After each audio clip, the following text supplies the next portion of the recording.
Chapter 12. Might I have a bit of earth? Mary ran so fast that she was rather out of breath when she reached her room. Her hair was ruffled on her forehead, and her cheeks were bright pink. Her dinner was waiting on the table, and Martha was waiting near it. "Tha's a bit late," she said. "Where has tha been?" "I've seen Dickon," said Mary. "I've seen Dickon." "I knew he'd come," said Martha exultantly. "How does tha like him?" I think he's beautiful," said Mary in a determined voice. Martha looked rather taken aback, but she looked pleased too. "Well," she said, "he's the best lad as ever was born, but us never thought he was handsome. His nose turns up too much." "I like it to turn up," said Mary. "And his eyes is so round," said Martha, a trifle doubtful, "though they're a nice colour." "I like them round," said Mary, "and they are exactly the colour of the sky over the moor." Martha beamed with satisfaction. "Mother says he made 'em that colour with always looking up at the birds in the clouds. But he has got a big mouth, hasn't he now?" "I love his big mouth," said Mary obstinately. "I wish mine were just like it." Martha chuckled delightedly. "It'd look rare and funny in thy tiny bit of a face," she said. "But I knowed it would be that way when tha saw him. How did tha like the seeds in the garden tools?" "How did you know he brought them?" asked Mary. "Eh? I never thought of him not bringing 'em. He'd be sure to bring 'em if they was in Yorkshire. He's such a trusty lad." Mary was afraid that she might begin to ask difficult questions, but she did not. She was very much interested in the seeds and gardening tools, and there was only one moment when Mary was frightened. This was when she began to ask where the flowers were to be planted. "Who did tha ask about it?" she inquired. "I haven't asked anybody yet," said Mary, hesitating. "Well, I wouldn't ask the head gardener. He's too grand, Mr. Roach is." "I've never seen him," said Mary. "I've only seen under gardeners and Ben Weatherstaff." "If I was you, I'd ask Ben Weatherstaff," advised Martha. "He's not half as bad as he looks, for all he's so crabbed. Mr. Craven lets him do what he likes, because he was here when Mrs. Craven was alive, and he used to make her laugh. She liked him. Perhaps he'd find you a corner somewhere out of the way." "If it was out of the way, and no one wanted it, no one could mind my having it, could they?" Mary said anxiously. "There wouldn't be no reason," answered Martha. "You wouldn't do no harm." Mary ate her dinner as quickly as she could, and when she rose from the table she was going to run to her room to put her hat on again, but Martha stopped her. "I've got something to tell you," she said. "I thought I'd let you eat your dinner first. Mr. Craven came back this morning, and I think he wants to see you." Mary turned quite pale. "Oh," she said. "Why? Why? He didn't want to see me when I came. I heard Pitcher say he didn't." "Well," explained Martha, "Mrs. Medlock says it's because of Mother. She was walking to Thwaite village and she met him. She'd never spoke to him before, but Mrs. Craven had been to our cottage 2 or 3 times. He'd forgot, but Mother hadn't, and she made bold to stop him. I don't know what she said to him about you, but she said something as has put him in the mind to see you before he goes away again tomorrow." "Oh," cried Mary, "is he going away tomorrow? I am so glad." "He's going for a long time. He mayn't come back till autumn or winter. He's going to travel in foreign places. He's always doing it." "Oh, I'm so glad, said Mary thankfully. If he did not come back until winter, or even autumn, there would be time to watch the secret garden come alive. Even if he found out then and took it away from her, she would have had that much at least. "When do you think you will want to see—" She did not finish the sentence because the door opened and Mrs. Medlock walked in. She had on her best black dress and cap, and her collar was fastened with a large brooch with a picture of a man's face on it. It was a colored photograph of Mr. Medlock, who had died years ago, and she always wore it when she was dressed up. She looked nervous and excited. "Your hair's rough," she said quickly. "Go and brush it. Martha, help her to slip on her best dress. Mr. Craven sent me to bring her to him in his study." All the pink left Mary's cheeks. Her heart began to thump, and she felt herself changing into a stiff, plain, silent child again. She did not even answer Mrs. Medlock, but turned and walked into her bedroom, followed by Martha. She said nothing while her dress was changed and her hair brushed, and after she was quite tidy, she followed Mrs. Medlock down the corridors in silence. What was there for her to say? She was obliged to go and see Mr. Craven, and he would not like her, and she would not like him. She knew what he would think of her. She was taken to a part of the house she had not been into before. At last Mrs. Medlock knocked at a door, and when someone said, "Come in," they entered the room together. A man was sitting in an armchair before the fire, and Mrs. Medlock spoke to him. "This is Miss Mary, sir," he said. You can go and leave her here. I will ring for you when I want you to take her away," said Mr. Craven.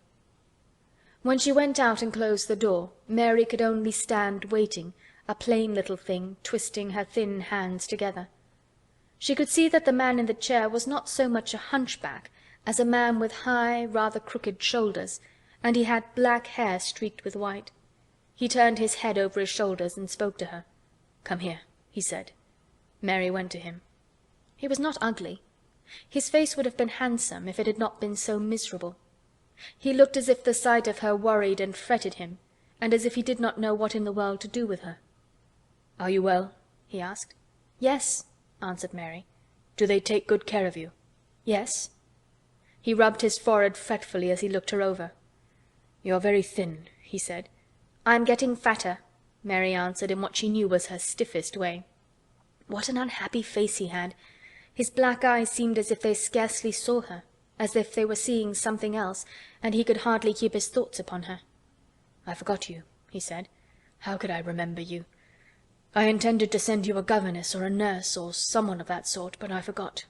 "Please," began Mary, "please—" and then the lump in her throat choked her. "What do you want to say?" he inquired.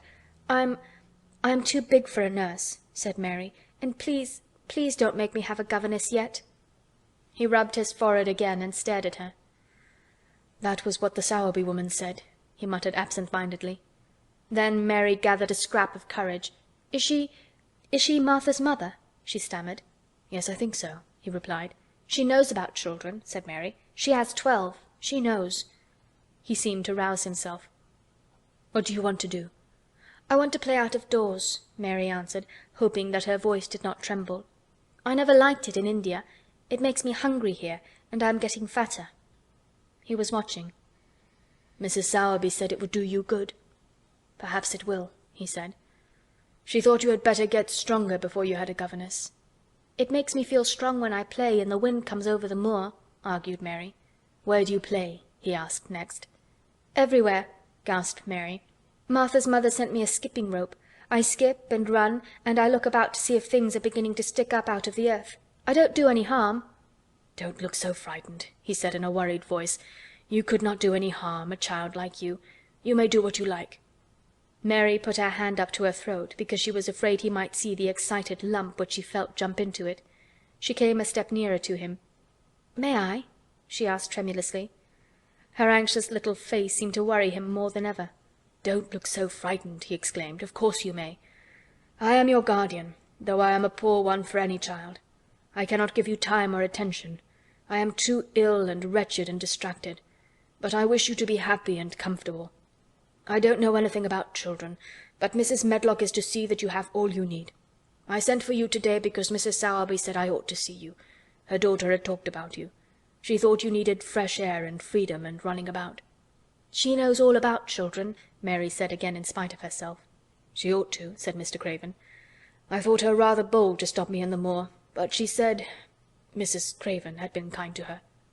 It seemed hard for him to speak his dead wife's name. "She is a respectable woman. Now I have seen you, I think she said sensible things. Play out of doors as much as you like. It's a big place, and you may go where you like and amuse yourself as you like. Is there anything you want?" As if a sudden thought had struck him. "Do you want toys, books, dolls?" "Might I," quavered Mary, "might I have a bit of earth?" In her eagerness she did not realize how queer the words would sound, and that they were not the ones she had meant to say. Mr. Craven looked quite startled. "Earth?" he repeated. "What do you mean?" "To plant seeds in, to make things grow, to see them come alive," Mary faltered.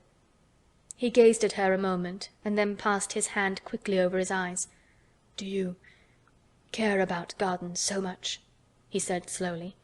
"I didn't know about them in India," said Mary. "I was always ill and tired, and it was too hot. I sometimes made little beds in the sand and stuck flowers in them. But here it is different." Mr. Craven got up and began to walk slowly across the room. "A bit of earth," he said to himself, and Mary thought that somehow she must have reminded him of something. When he stopped and spoke to her, his dark eyes looked almost soft and kind. "You can have as much earth as you want," he said. "You remind me of someone else who loved the earth and things that grow. When you see a bit of earth you want, with something like a smile. "Take it, child, and make it come alive." "May I take it from anywhere, if it's not wanted?" "Anywhere," he answered. "There, you must go now. I am tired." He touched the bell to call Mrs. Medlock. "Good-bye. I shall be away all summer." Mrs. Medlock came so quickly that Mary thought she must have been waiting in the corridor.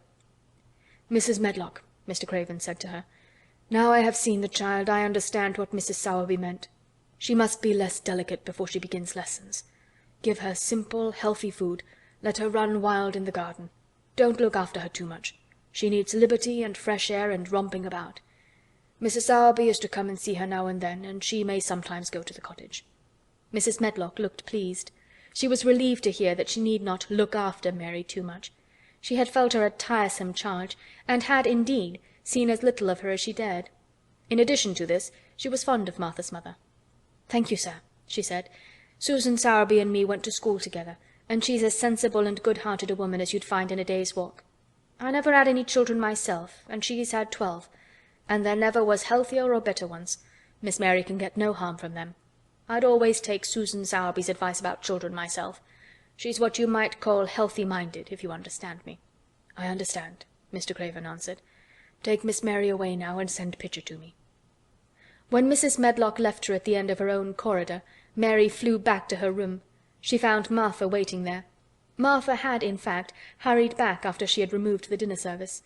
"I can have my garden," cried Mary. "I may have it where I like. I am not going to have a governess for a long time. Your mother is coming to see me, and I may go to your cottage. He says a little girl like me could not do any harm, and I may do what I like, anywhere."